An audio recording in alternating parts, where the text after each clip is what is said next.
tem gente também que o problema é outro, tá? E que tá tudo bem. Olá, terráqueos! Hoje a gente vai reagir a um vídeo do tio João, onde ele vai explicar pra gente como conversar com o trabalhador e debater com o liberal pra gente tentar mudar um pouquinho essa situação. Acho importante a gente assistir esse vídeo agora, antes da eleição, pra você que tem a sua família, alguém perto de você que é conservador, que é liberal, pra gente entender como é que a gente pode conversar com essas pessoas pra gente trazer eles pro nosso campo também. Então vamos assistir junto? Elas sofrem uma propaganda anticomunista massiva como modelo para o antipetismo, enfim, para todo tipo de absurdo. Como é que se trabalha isso na cabeça do trabalhador brasileiro? Se trabalha de pouco a pouco e se trabalha constantemente, Leandro. Porque, assim, a gente tem que entender o seguinte: o professor Alisson Mascaro fala uma coisa que eu acho que ele está coberto de razão quando ele fala. O professor Alisson Mascaro não passa frio, porque ele está sempre coberto de razão. Já é muito surpreendente que na sociabilidade capitalista exista gente como ele, exista gente como eu, existe gente como você, existe gente como a Ana Fê, existe gente como o pessoal que tá vendo aqui. Por quê? Existe gente como eu e vocês. Porque você é bombardeado, dia sim e dia também, desde o mais tenro berço, por todo um aparato midiático para te falar que o comunismo é ruim. A propaganda anticomunista, ela não vem de hoje, né? A propaganda anticomunista, inclusive, não vem da Segunda Guerra. A gente teve um interstício na propaganda comunista durante o período, né, da Grande Guerra Patriótica ali, 41, na verdade, depois que invade a Rússia, até 45. Por quê? Porque foi absurdamente necessário, porque, no princípio, eles queriam muito deixar o nazismo correr solto, deixar o fascismo correr solto, para ver se o fascismo, o nazismo ia lá e matava a União Soviética. Só que depois de um tempo eles ficaram com medo de dar ruim demais. No começo, dá ruim demais com o nazismo matando muito rápido e depois dá ruim demais com a União Soviética ganhando a guerra.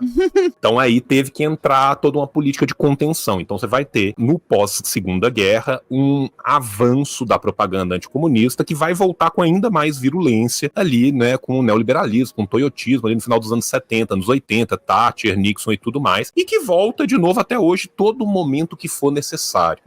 Por quê? Porque nunca na história do planeta o status quo abdicou de ser o status quo. Sim. Quando eu falo brincando que a Bastilha não caiu com uma petição no Havas, eu quero dizer que em nenhum momento da história, simplesmente os caras que estavam no poder chegaram e falaram assim: cansei de estar no poder. Tá aqui a chave do palácio, a gente se reúne às quartas-feiras, cofre fica na segunda direita, o melhor banheiro é o do primeiro andar. Isso não acontece. Todo tipo de conquista foi com luta. Todo tipo de mudança de modo de produção se deu com luta, se deu com embate. Isso é uma primeira coisa. Então a gente vive numa sociabilidade que já fala de antemão, que já cria os seus filhos para serem reprodutores do sistema. Sim. Só que a gente tem que entender... Todo mundo nasce liberal, a sociedade, né, que no caso nós, os corrompe de vez em quando. O engodo. Por quê? Porque isso é uma filosofia idealista. O que significa dizer que é uma filosofia idealista? Significa dizer que ela é baseada na ideia e não na materialidade. Significa dizer que essa linda ideia não aguenta 3 minutos de trocação franca com os fatos mais básicos da realidade material.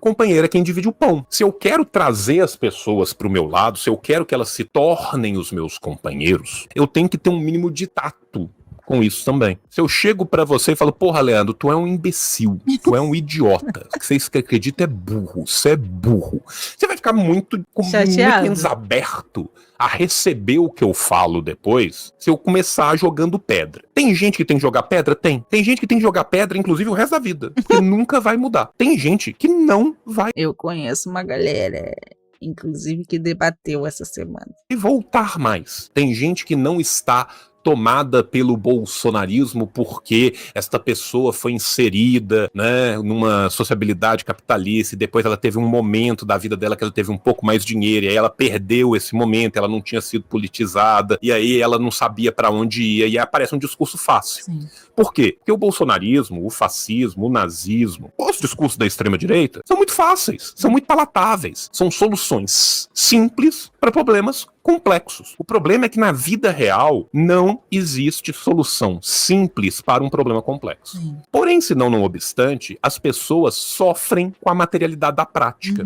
A pessoa sofre com o desemprego, ela sofre com o que ela perde, ela sofre com o direito que ela não tem mais, ela sofre com o fato dela ter que trabalhar até ela estar morta. Então, às vezes, quando você começa a conversar com a pessoa, trazendo do material primeiro, fica mais fácil para depois você inseminar certos tipos de ideias para que ela compreenda a partir da base material e prática da vida dela o que está acontecendo por trás. Por quê? É igual aquele filme They Live, né? A gente, para quem não conhece um filme, é um filme clássico do Carpenter, que é muito bom, que é um cara que acha um óculos e quando ele coloca o óculos, ele vê a realidade como ela é. Então tá passando na rua cheio de propaganda, Coca-Cola, McDonald's, não sei o quê. Ele coloca o óculos, a propaganda tá lá, consuma, reproduza, trabalhe até morrer. E aí ele começa a ver a sociedade pelo que ela é. Isso é uma metáfora que o Carpenter estava fazendo para a questão da ideologia.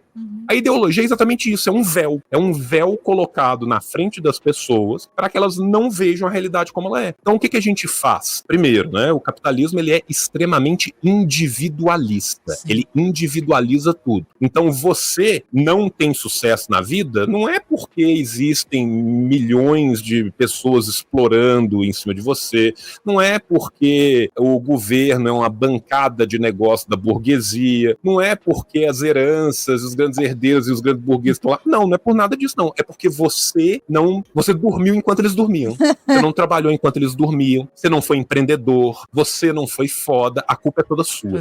Então as benesses são dadas ao sistema e a culpa é jogada inteiramente no indivíduo. Só que nós somos seres sociais, o ser humano é um ser social. Quando Lucas fala de ontologia do ser social, parece aquela coisa difícil, mas é isso. Nós somos macaquinhos que gostam de estar com outros macaquinhos. O indivíduo floresce quando a individualidade morre. O indivíduo floresce no coletivo. É isso que significa o conceito de alienação. O que é alienação? Alienação é de onde vem a palavra alien no português. O que é o alien? É o ET, o extraterrestre, é aquilo que é totalmente diferente de mim. Eu estar alienado significa que eu olho pro outro e eu não me vejo. Sim. Eu olho pro meu trabalho e eu não vejo aquilo num trabalho humano. Eu olho pra mim mesmo no espelho e eu não consigo ver um ser humano. Quantas pessoas viram e falam assim, porra, na hora que eu termino a trabalhar eu começo a viver. Na hora que eu termino de trabalhar é que eu vou ter um espaço com meus amigos, é que eu vou ver uma série e tal. A vida dele começa fora do trabalho. Trabalho, para o ser humano, a modificação do espaço é algo inato ao ser humano. E ele é feito socialmente. E as ligações sociais também.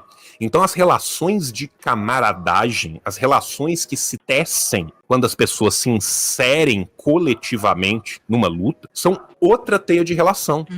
Só que esse tipo de relação pode ser mimicado. Pega o exemplo que você deu da reportagem da Oyama. O que o bolsonarista fala em última instância ali, que tá no liame, que subjaz ali embaixo do que ele tá dizendo? No bolsonarismo, ele encontrou uma família expandida. Exato. No bolsonarismo, ele encontrou um coletivo que o abraçou. No bolsonarismo, ele encontrou um lugar aonde ele se sentiu acolhido e inserido. Exato. É muito louco? É. Mas é a mesma mentalidade que faz seita ser seita. E eu acho que exatamente por essa questão das pessoas se sentirem pertencentes, se sentirem acolhidas, que o bolsonarismo ficou tão evidente, tão marcante na galera que já era um pouquinho mais velha, né, 40 anos pra cima, e da galera que é bem mais nova, da galera bem mais jovem, que essas duas faixas etárias são faixas etárias que a galera tá meio perdida, tá meio tentando encontrar uma identidade, tá meio tentando encontrar uma galera pra fazer parte, pra se sentir pertencente. E o bolsonarismo veio nessa ferida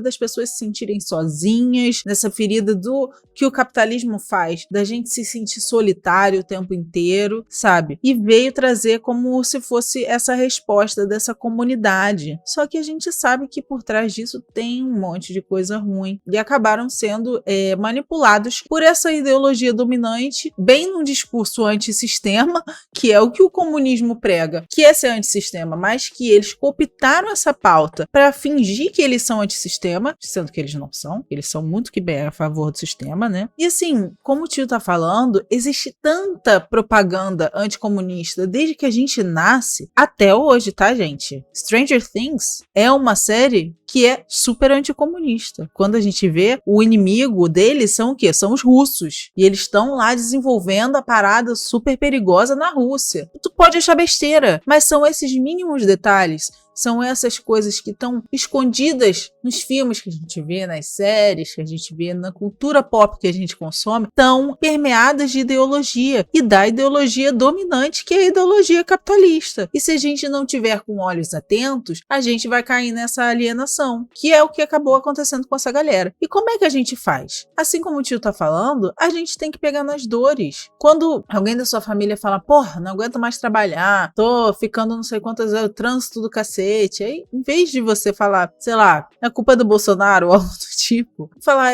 realmente, esse sistema é uma merda. Imagina se a gente tivesse mais transporte público de qualidade. Sei lá, imagina se a gente tivesse pleno emprego, imagina se a gente tivesse todo mundo moradia, se a gente tivesse todo mundo educação. E aí as coisas vão clareando na mente das pessoas, sabe? Mas é isso, tem que chegar de mansinho e tem que entender também que nem todo mundo vai conseguir ser convertido, infelizmente. Tem gente que não tem salvação, que tem gente que também que o problema é outro, tá? E que tá tudo bem. É a mesma mentalidade que fez um Jim Jones conseguir virar para 2.000 pessoas e falar, se suicida. E elas suicidaram. E a gente sabe que se hoje chegar um maluco em um desses grupos de Telegram e falar, se vocês se matarem na frente do quartel, Bolsonaro volta num cavalo branco, vai ter muita gente se assassinando, se matando na frente do quartel. Gente, as pessoas foram andar na frente de caminhão, rezar pra pneu, pedir pra ET invadir a Terra pra trazer o Bolsonaro de volta e tirar o Lula. Tu acha que eles não iam fazer isso? É óbvio que iam. Porque a alienação tá tão grande que eles realmente acreditam nisso. E, gente, olha como é louco. A gente acha mais fácil vir alienígenas pra Terra e colonizarem que a gente, humanos, ter a consciência de que a gente está sendo explorado por outros humanos e se revoltar contra isso pra mudar esse sistema que nos oprime. Isso é meio doido, né? Tá? Porque é esse tipo de mentalidade que tá cooptando essas pessoas. Agora, essas pessoas foram cooptadas porque havia um vazio. Sim. Havia um vácuo aonde cooptá-las. E a gente tem que lutar contra isso.